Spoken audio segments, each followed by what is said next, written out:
This is the village of Husseiniya in northern Syria, but it has been razed to the ground and its inhabitants displaced. There were Arab families who lived here for decades. The village was obliterated and its people pushed out by the YPG, the military wing of a Kurdish political party seizing control of the area. They are not alone.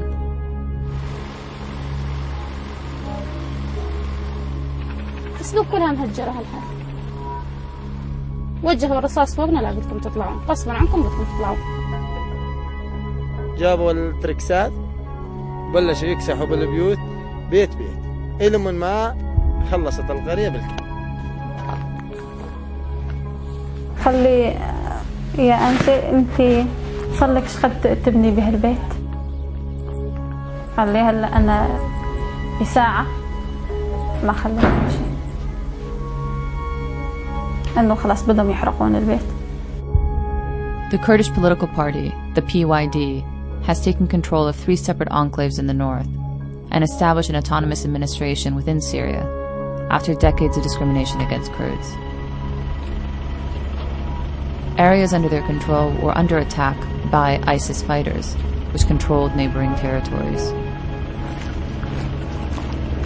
At the end of 2014, a coalition led by the United States bombed ISIS targets in the area, allowing the administration's military to push back ISIS and gain more ground.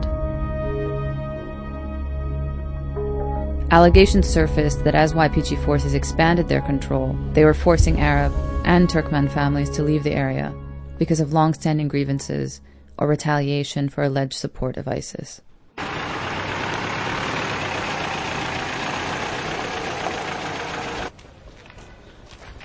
Civilians were told to leave their homes by the military, the YPG, and by the police force called the Asayij. مع عوائل كاملة لا، ولكن في بعض المناطق الخطيرة هناك حالات قليلة جدا نتيجة خطر الإرهاب تم إبعاد عوائلهم من المنطقة. لأنه يا جماعة شيلوا أغراضكم من فضلكم، وإذا بتطلعوا من هاي المنطقة بيكون كويس لبين ما تنتهي الحرب. But we saw homes destroyed and families who had no hope of returning. قلت له أنا إذا حرقت بيتي مثلا أو هجرتني أنا يعني خلاص البيت راح أنا أجيب خيمة وجنب البيت يعني بأرضي بغير مكان، يعني ما تفرق معي، المهم أضل بأرضي ببيتي بغير إذا كان السبب هو البيت، يعني أنتوا بدكم تحرقون البيت. قال لا نحن مشكلتنا مو مع البيت، مشكلتنا مع أشخاص البيت يعني. Basma believed she was targeted by the YPG because her brother-in-law was a member of the Free Syrian Army, another opposition group that YPG forces clashed with. After her home was burned, she went to Turkey where we met her. جعلنا ننظف البيت وقررنا نسوي فطور، وجونا اليابكة بدكم ترحلون، حطوهم بصدورهم بدكم تطلعون، قلنا نطلع، احنا وين بدنا نطلع وين بدنا نروح؟ قالوا لا بدكم تطلعون. أعطوكم المهلة؟ لا فورا. شو الأسباب؟ قلنا منطقة عسكرية. في واقع الحرب له واقع مع الأسف اللي بيتضرر بالأول والأخير هو الإنسان المدني، هي نحن بنعرفها يعني.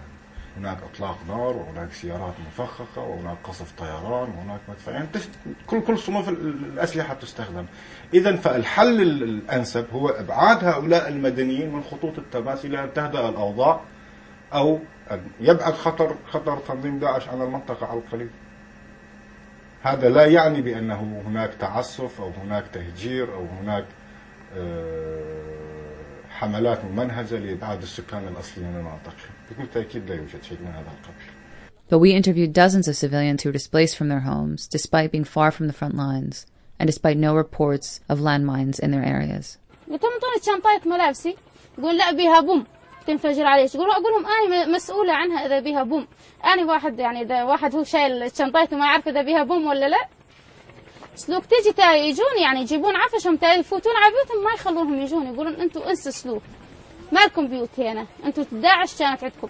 طيب إحنا مو بكيفنا لما كانت داعش عندنا. The city of Slouk was held by ISIS until June 2015. Civilians who had fled under ISIS were prevented from returning to their homes, and those who stayed were forced to leave by the YPG. Residents say they are now being punished for a small minority who supported ISIS. تركت أغراضي كل شيء، عندي محلات، عندي محل ابني وبيتي كله تركته برضه وجيت. اجوا بدكم طالعوا، قال والله عم يدخلوا الدولة الإسلامية لهون بذبحوا الولاد. قلنا له خيو احنا ما طالعين، قال بعد شوي يخبر عليكم الطيران بيضربكم. قلنا له خيو اذبحنا ببيوتنا احسن ما نطلع. اقرب جبهة لان هلا اليبكة حاليا هن على القرية تتجاوز من 25 كيلومتر. هلا جبهة بيناتهم هو الدولة الإسلامية. ما بدي اروح اتهجر واروح خيو مصروف، انا عندي 10 اشخاص يعني مصروف لإلن ما في. كل عمليات الترحيل التي حصلت في روجافا لا يتجاوز 25 عائلة، وأنا مسؤول عن كلامي. بحكي لكم بالأرقام، إذا قدرتوا تبرهنوا أنه موجود 26 مش 25 أنا مسؤول عن كلامي. It wasn't until after we met with Radur and Juan that we heard about the town of Husseiniye. كل القرية حوالي شي 95 بيت قاموا يحرقون، بعدها جابوا تركسات وقاموا يهدون. معركة صارت بين داعش واليبك، احنا شو علاقتنا؟ The YPG had lost soldiers in a clash with other armed groups a year earlier, and residents say their village was destroyed in retaliation. يعني هسه بيت أخوي هذا إيش كثر يعمره؟ من يعمره هذا؟ مو حرام؟ المطلوب احنا نريد تعويض. نريد تعويض المنازل، لأنه ما عاد ظل عندنا إمكانية نعمل.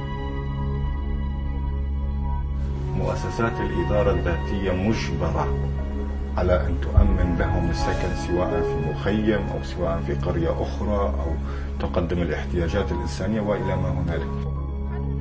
Thousands of people were displaced by YPG forces in these areas. Not one of the civilians we spoke with was offered compensation for damaged property, and no one was offered an alternative place to go. The local administration has an obligation to compensate these families for what they've lost.